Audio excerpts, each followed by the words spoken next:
Ano nga ba ang pinakalayunin ni Pareston Hill? Ayan ang isa sa mga lihim ng kwento na hindi pa natin alam kahit halos lahat ng mga kaabang-abang na karakter sa istorya ay alam na natin ang pinaka-main goal kung bakit gusto nila maging hunter o kung bakit gusto nila makarating sa Dark Continent. Pero si Pareston, hindi malinaw kung ano ang kanyang pinaplano at motibo sa kakaibang aksyong pinapakita niya. Sa video na ito mga idol, ipapakilala ko pa sa inyo ng lubusan si Pareston. Kasama dito ang kanyang pag-uugali, ang kanyang mga masamang plano at ang mga posible niyang aksyon na magpapabago ng takbo ng kwento. Sa huling parte ng video, ipapaliwanag ko ang sa tingin kong pinaka-final goal ni Pareston. Pero dito pa lamang sasabihin ko na ang aking paniniwala na ang hunter ay walang mabuting layunin sa mundo o puro masama ang pinaplano niya sa kanyang mga kapwa-tao. Nasabi ko ito mga idol dahil sa mga kung ano-anong kasamaan ginawa ni Pareston sa mga naunang kabanata ng kwento. Una dito ang pagkontrol ni Pareston sa review board ng Hunter Association upang mahirapan ng Chimera Anti-Extermination Team sa kanilang misyon. Kung inyong maaalala mga idol, may suspecha ang mga hunters na kagaya nila Morel at Nov na binabayaran daw nila Pareston ng mga miyembro ng review board ng Hunter Association upang maibigay ang lahat ng trabaho na natatanggap ng Hunter Association patungo sa mga hunters na nangakong iboboto si Pareston sa susunod na eleksyon. Ang impluwensyang ito ni Pareston sa review board ang dahilan kaya nagawa din ng dating rat ng Zodiacs na pigilan ng pagpapadala ng mga tamang hunters na may kakayahang harapin ng mga Chimera Ants. Nagresulta para makatakas ng paulit-ulit ang madaming mapapanganib na Chimera Ants, pagtaas ng mga biktima ng mga nilalang at pagkasira ng pangalan ni Netero bilang chairman. Sunod dito, ang pangalawang ebidensya na nagpapatunay sa kasamaan ni Pareston ay ang pagkawala ng 18 hunters sa loob lamang ng 3 taon ni Pareston bilang vice chairman. Nangangahulugan na may 6 na hunters na hindi na matagpuan kada taon. Sobrang dami kung ikukumpara sa mga taon bago ang pumumuno ni Pareston. Noong inungkat ng Ox ng Zodiacs na si Mezei Stomna na ang problemang ito kay Pareston, sinabi ng hunter na mababawasan ang bilang ng pagkawala ng mga hunters sa oras na maluklok siya bilang chairman ng Hunter Association. Nagpapahiwatig ito na may kinalaman talaga siya sa mga nangyari sa mga nawalang hunters. Bukod pa dyan, ang pangatlong pruweba sa masamang pag-uugali ni Pareston ay ang pagmamanipula niya sa mga temp hunters para maisakatuparan niya ang kanyang mga plano. Ginamit niya ang kanyang mga kakayahang magtayo ng mga temp agency para makontrol ang mga temp hunters. Nagresulta ito para magkaroon ng 200 tagasunod o temp hunters si Pareston sa loob ng Hunter Association. Ito ang isa sa mga rason kung bakit nanguna agad si Pareston sa eleksyon kahit isinusuka siya ng kanyang mga kapwa-nominado at makakilala nating hunters ng istorya. Ito din ang rason kung bakit nahawakan ni Pareston ng pondo para sa pagtatayo ng temp agency. Kalaunan, ang mga pondong ito ay natagpuan sa personal account ng hunter. Nagpapakita ng kanyang pagiging korap at ang napakadami ding temp hunters sa sumusunod kay Pareston ng punot dulo kaya napupuno ang Hunter Association ng mga espiya at traidor kahit wala na si Pareston. Problemang sinusolusyonan ng 12 Zodiacs. Higit sa lahat mga idol, ang huli at pang-apat na ebidensya kung paano ko nasabing napakasama ni Pareston at wala siyang magandang plano para sa mundo ay sinusuportahan ng pagkuha niya sa 5,000 cocoons na mga Chimera Ant hybrids mula sa kastilyo ni Meruem. Tingnan nyo ito mga idol, gaano kakasama para samantalahin ang kamatayan ng dating chairman na si Isaac Netero at ang paghihirap ng Chimera Ant Extermination Team para kuhain mo ang mga Chimera Ant hybrids. Itago ang mga ito para gawing sundalo imbes na bigyan ng kanya-kanya nilang buhay at ihanda ang mga Chimera Ant hybrid sa mas masamang plano kagaya ng pag-atake sa mga tao. Ganyan, kawalang niya si Pareston. Nagpapatunay sa maitim na planong binabalak niya. Ang mga kasamaang nagawa ni Pareston, pati na rin ang kanyang pinakamadilim na layunin sa mundo, ay konektado sa kanyang pag-uugali.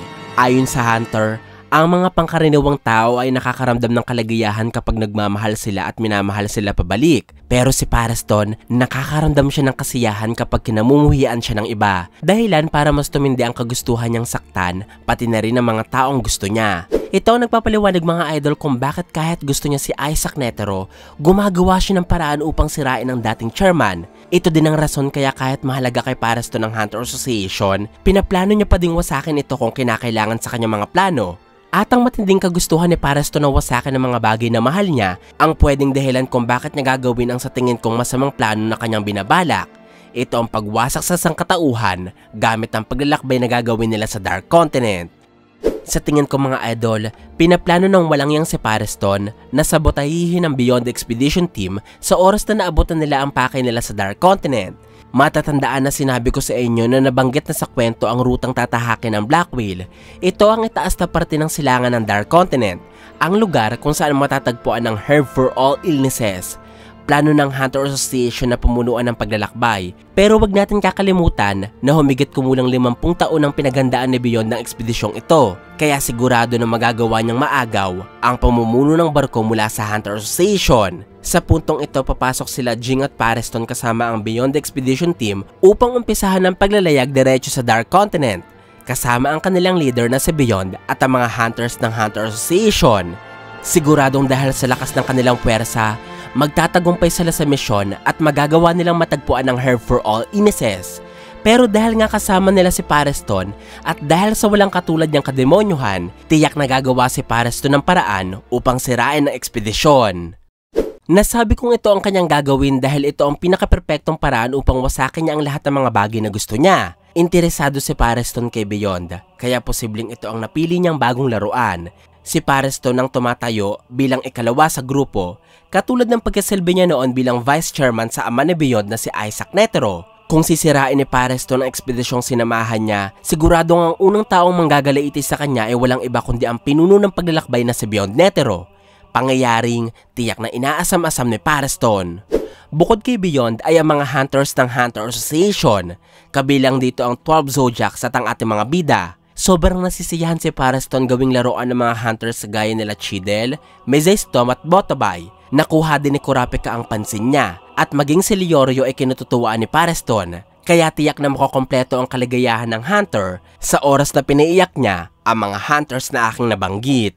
Higit sa lahat, ang pinakapaborito na ngayong kalaro ni Pareston ay walang iba kundi si Jing Freaks. Alam natin mga idol na ang pinakapangarap na Jing ay makarating sa Dark Continent at diskubrihin ang kayamanang mayroon ito. Alam ito ni Pareston, kaya alam niya din na ang pagwasak sa ekspedisyong kinabibilangan at pinaghirapan ni Jing ang pinakamabisang paraan upang pasakitan ito. Si Beyond Netero, ang mga hunters at si Jing Freaks, ang lahat ng karakter na ito ay gusto ni Pareston, kaya wawasakin niya sa pamamagitan ng pagsabotahe sa bagong ekspedisyon patungong Dark Continent. Sa lahat ng mga kumuha ng interes ni Pareston mga idol, kay Jing siya pinakanakakadaman ng kakaibang pananabik. Sapagkat bukod sa gusto niya kalaro ang hunter, labis niya din itong kinamumuhian.